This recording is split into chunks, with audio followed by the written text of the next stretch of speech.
follow me on Vero, you would have seen this photo posted to my account. Now, this was all completed inside of ON1 with the exception of a plugin, which forces me to use layers inside of ON1.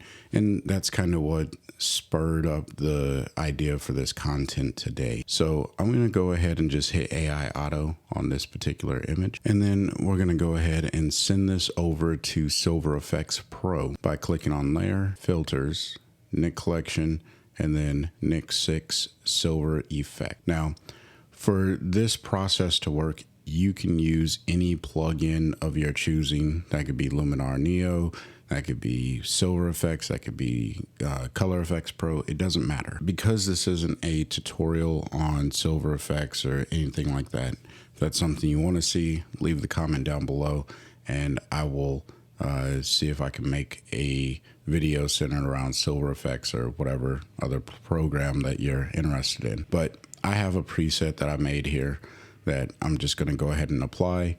It does what I want it to do to the overall image, and I'm happy with this. So I'm just going to go ahead and hit apply. What this is going to do is send it back to ON1 Photo Raw, and it's going to appear as a new layer, and that's where all of the fun is going to begin for us today. Now I'm back inside of ON1 Photo Raw with my mono image, and it is obviously the one that's on top. I renamed it to mono, and then I have my color image down at the bottom. If I turn off the mono image, you can see the color image. All I did was increase the saturation on the color image so that way it shines through a little bit more when we start to blend this. So what I can do now that I have my Silver Effects plugin version inside of ON1, I can just go ahead and pull down on the opacity and start to blend these two images together to my heart's content. So we can say that I like that. Now, one of the beauties of using a layer in this way is I get a whole new developed module effects and local adjustments. And whatever I do is only going to impact this layer right here. It's not going to impact this lower layer. The only way that it will start to interact with that is if I change the blend mode, which I'm not going to do for this particular tutorial, or if I start to pull down on this opacity, which I've already done. So now I'm mixing the two layers together to get a overall image.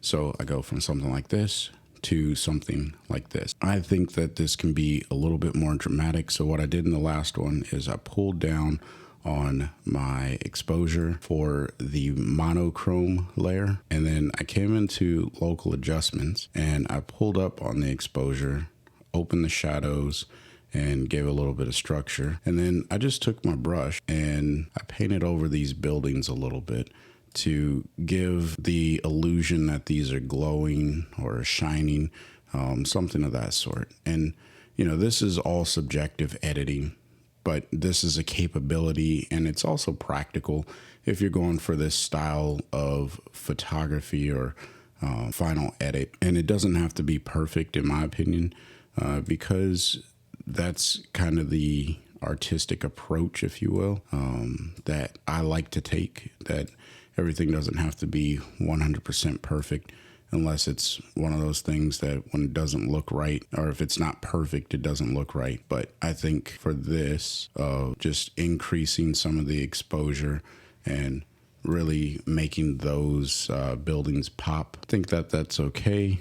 So we'll pull up the exposure there, and then I'll just go ahead and add another adjustment. This time I'm going to hit the letter M. I'm going to grab my masking bug, and we're going to go with a linear top. Just make these people a little bit darker in the foreground. Nothing too crazy.